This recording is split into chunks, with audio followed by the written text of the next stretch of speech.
जय श्री गणेशाय नमः। अविघ्नमस्तु। आई कुलस्वामिनी माते की जय। जय श्री गुरुदत्त श्री स्वामी समर्थ महाराज की जय। निशंक होई रे मना, निर्भय होई रे मना, प्रचंड स्वामी बळ पाठीशी, नित्य आहे रे मना, नित्य आहे रे मना। श्री स्वामी समर्थ महाराज। आजपासून आपण गुरुचरित्र कथामृतचे पारायण सुरू करत आहोत. तर हे पारायण सगळ्यांनी आजपासून ऐकावे ही नम्र विनंती. सादर करत आहेत सोनलताई. श्री स्वामी समर्थ. नमस्कार स्वामी भक्त हो. श्री स्वामी समर्थ. जय जय स्वामी समर्थ. अवधूत चिंतन श्री गुरुदेव दत्त. आपण ऐकत आहोत गुरुचरित्र कथा अमृतसार, अध्याय 11वा. श्री गुरु नरहरींचे बालचरित्र लीला वर्णन. श्री गुरूंचा पुढचा अवतार कसा झाला ते मला सविस्तर सांगा, असे नामधारक म्हणाला असता सिद्ध म्हणाले, श्रीपाद अवतारात मतिमंद ब्राह्मण गुरुकृपेने विद्वान झाला. ही कथा मी तुला पूर्वी 8व्या अध्यायात सांगितली. श्रीपादांनी त्या मुलाच्या आईला शनी प्रदोषाच्या दिवशी शिवपूजन करण्यास सांगितले. त्यानुसार तिने ते व्रत आयुष्यभर केले. काही दिवसांनी तिला मृत्यू आला. त्यानंतर ती कारंजा गावात वाजसनीय शाखेच्या एका ब्राह्मणाची कन्या म्हणून जन्मास आली. तिच्या आईवडिलांनी तिचे चांगल्या प्रकारे पालनपोषण केले. तिचे नाव अंबा भवानी असे ठेवण्यात आले. ती उपवर झाली असता त्या गावातील शिवभक्त माधव या नावाच्या ब्राह्मणाशी तिचा विवाह झाला. अंबा आणि माधव दोघेही भगवान शंकराची मोठी भक्ती आराधना करीत असत. ते दोघेही नित्य नेमाने प्रदोषसमयी शिवपूजन करीत असत. शनिवारी आणि त्रयोदशीला विशेष प्रकारे यथासांग शिवपूजा ते करीत असत. आपल्याला श्री दत्तात्रेयांसारखा पुत्र व्हावा अशी त्या दोघांची इच्छा होती. काही दिवसांनी अंबाभवानीला पुत्र झाला. सर्वांना अतिशय आनंद झाला. हे बालक अत्यंत तेजस्वी होते. हा बालक जन्माला येताच ओंकाराचा उच्चार करू लागला. ते पाहून लोकांना आश्चर्य वाटले. विद्वान ज्योतिषांनी त्याचे नाव जातक वर्तविले. ज्योतिषी म्हणाले, हा अवतारी पुरुष आहे. हा सर्वांचा गुरु होईल. याच्या शब्दाला मोठी प्रतिष्ठा प्राप्त होईल. हा लोकांच्या इच्छा पुरविणारा चिंतामणी होईल. अष्टसिद्धी नवनिधींचा हा स्वामी त्रैलोक्यात वंदनीय पूजनीय होईल. याच्या केवळ दर्शनाने महापातकी लोक पावन होतील. याचे केवळ स्मरण केले असता दुःख दारिद्र्य नाहीसे होईल. हा इच्छा पूर्ण करील, मात्र हा विवाह करणार नाही. हा संन्यासी होईल.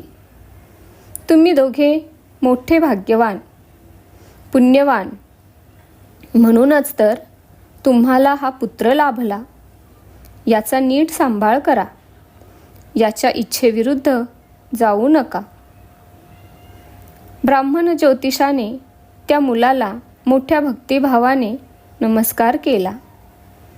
ज्योतिषाने वर्तविलेले ऐकून अंबा आणि माधव यांना अतिशय आनंद झाला. त्यांनी ज्योतिषाला सन्मानपूर्वक वस्त्र अलंकार दिले. माधव ब्राह्मणाचा हा नवजात पुत्र ओंकार जपतो ही बातमी वाऱ्यासारखी गावभर पसरली. गावातील असंख्य स्त्री पुरुष हे माधवाच्या घरी गर्दी करू लागले. आपल्या या पुत्राला आल्या गेलेल्यांची दृष्ट लागू नये म्हणून अंबा त्या पुत्राची खूप काळजी घेत होती. ती दृष्ट काढीत असे, त्याच्या गळ्यात गंडादोरा बांधित असे. अहो, केवळ लोक उद्धारासाठी ज्या परमात्म्याने अवतार धारण केला आहे त्याला दृष्ट कशी लागणार? पण आईच ती काळजी घेणारच. मुलगा 10 दिवसांचा झाल्यावर त्याचे मोठ्या थाटात बारसे करण्यात आले. शालग्रामदेव असे त्याचे जन्मनाव व नरहरी असे पाळण्यातले नाव ठेवण्यात आले. नरहरी दिसामाजी वाढू लागला, पण तो ओंकाराशिवाय काहीच बोलत नसे. आईवडिलांनी त्याला बोलावयास शिकविण्याचे खूप प्रयत्न केले, पण त्याचा काहीही उपयोग झाला नाही. आपला हा सोन्यासारखा मुलगा मुका आहे की काय अशी त्या दोघांना भीती वाटू लागली. नरहरी 7 वर्षांचा झाला. 8व्या वर्षी याची मुंज करावयास हवी, पण मुक्या मुलाची मुंज कशी करायची? याला गायत्री मंत्र कसा शिकवायचा? भगवान शंकरांनी आपल्याला पुत्र दिला, पण तो मुका दिला. या विचाराने दुःखी झालेली अंबा भवानी रडू लागली. नरहरीने आपल्या आईचे दुःख ओळखले. मग त्याने एक लीला केली. त्याने घरातली एक लोखंडी पहार हाती घेतली आणि त्याच क्षणी ती पहार सोन्याची झाली. मग नरहरीने लोखंडी वस्तूंना हात लावला आणि त्या सगळ्या वस्तू सोन्याच्या झाल्या. हा चमत्कार पाहून नरहरीच्या आईवडिलांना मोठे आश्चर्य वाटले. ते त्याला जवळ घेऊन म्हणाले, बाळा, तू महात्मा आहेस, तू प्रत्यक्ष परमेश्वर आहेस, पण तू बोलत का नाहीस? तुझे बोबडे बोल ऐकण्याची आमची फार इच्छा आहे. तू आमची इच्छा पूर्ण कर. यावर नरहरी हसला. त्याने शेंडी, जानवे, मेखला यांच्या खुणा करून तुम्ही माझी मुंज करा म्हणजे मी बोलीन असे खुणेनेच सुचविले. त्यामुळे त्याच्या आईवडिलांना अतिशय आनंद झाला. त्यांनी नरहरीची मुंज करण्याचे ठरविले. मग एका शुभ मुहूर्ताला नरहरीची मुंज केली.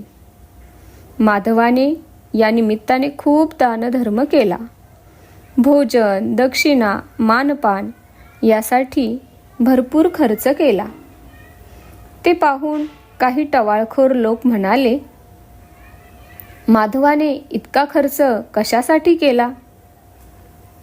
मुलाची मोठ्या थाटात मुंज केली, पण तो गायत्री मंत्र कसा शिकणार? या मुक्याला संध्या कोण शिकविणार? आणि नंतर हा वेदाभ्यास तरी कसा करणार?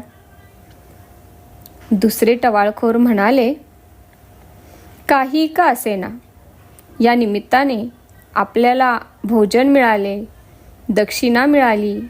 हा मुलगा शिको नाही तर न शिको. नरहरीची मुंज यथासांग पार पडली.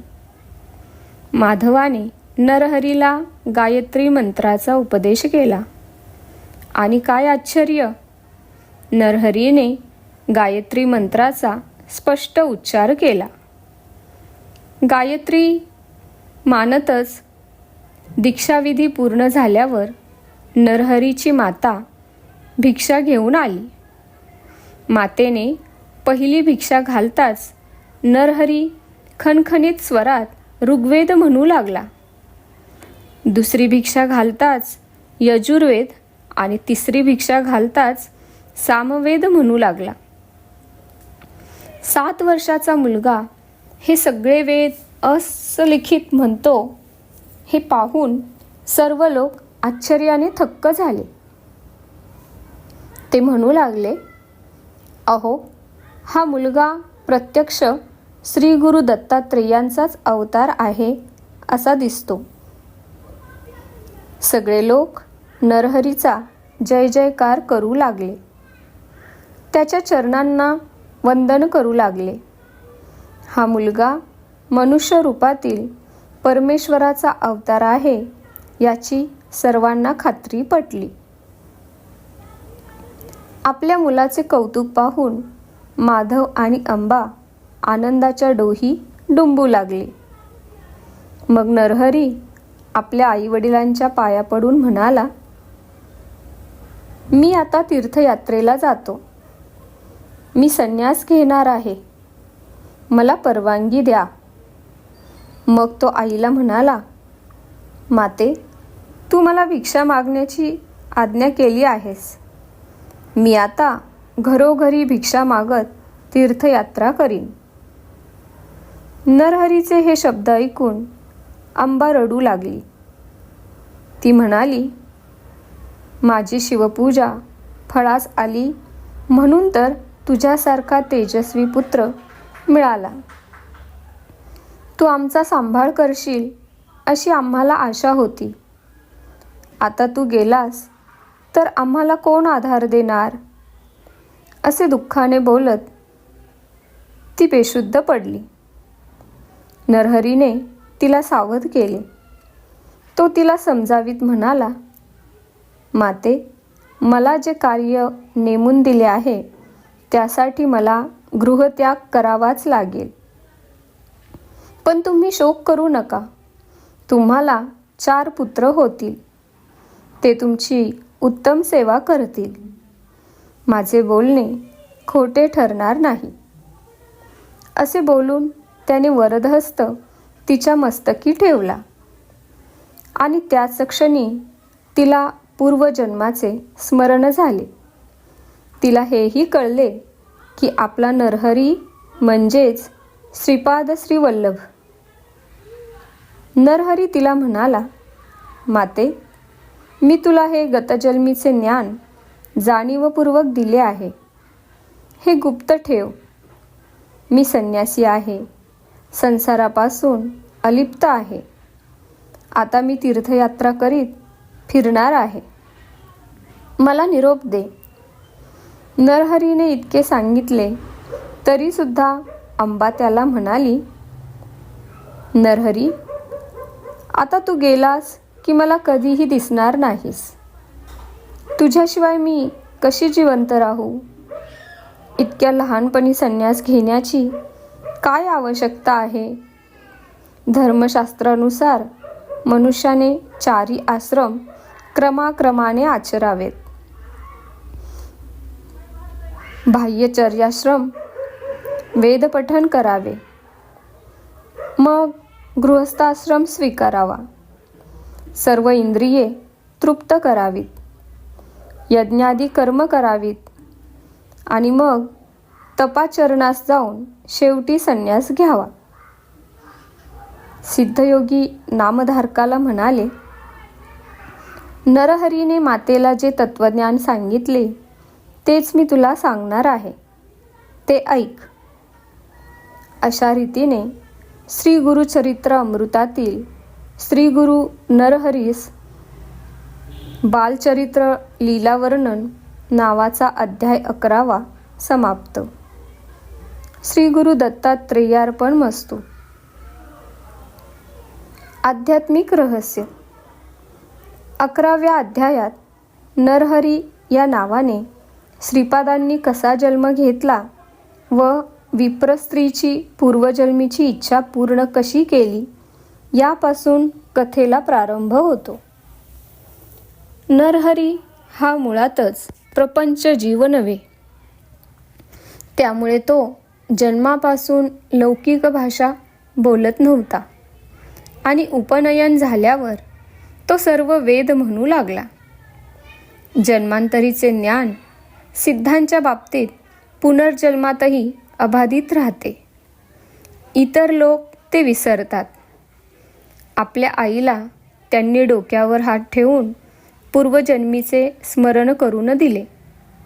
गीतेत श्रीकृष्ण अर्जुनाला सांगतो, हा योग मी पूर्वी विवस्वानाला सांगितला व त्याने इक्ष्वाकूला सांगितला, पण कालगतीने हा योग नष्ट झाला. तोच मी तुला सांगतो आहे. तेव्हा अर्जुन विचारतो, विवस्वान फार पूर्वी होऊन गेला आहे, तू आत्ताचा आहेस, मग तू हा योग त्याला केव्हा सांगितलास? तेव्हा कृष्ण म्हणतो, माझे व तुझे यापूर्वी अनेक जन्म होऊन गेले आहेत. त्यांचे सर्वांचे मला स्मरण आहे, पण तुला मात्र नाही. तर पहा, नरहरीला पूर्वजन्मीचे ज्ञान व स्मरण अबाधित आहे व त्याच्या आईला नाही. कारण श्रीपाद हे मायातीत आहेत. ते उपाधींनी अक्ष होत नाहीत. आणि मला पुत्र हवा, तो ज्ञानी हवा, जगद्वंद्य हवा, माझे वृद्धपणी रक्षण कोण करील, अशी वासना असणारी आई मात्र मायेने मोहित होऊन हा माझा मुलगा आहे असे समजते. बालवयातच घरभर सोनेच सोने केवळ दृष्टीपाताने व स्पर्शाने करणाऱ्या त्या बालकाबद्दल जरी तिचा ममत्व भ्रमाचा निराश थोडा वेळ झाला असला, तरीही संन्यास बालवयात घेऊ नये वगैरे युक्तिवाद करताना तिची माया, ममत्व, बुद्धीचा आधार घेऊन पुढे येते. हे लक्षणीय आहे. अवतारी पुरुषांच्या जन्मदात्या मातापितरांना दुःख व शोक यांना तोंड द्यावे लागतेच. देवकी, कौसल्या ही उदाहरणे तर सर्वश्रुतच आहेत. थोडा शोध घेतला तर अशी कित्येक उदाहरणे सापडतील. शेवटी काय, कसाला उतरते तेच सोने. अशा प्रकारे हा अध्याय इथे समाप्त झाला आहे. श्री स्वामी समर्थ. जय जय स्वामी समर्थ. अवधूत चिंतन. श्री गुरुदेव दत्त. धन्यवाद.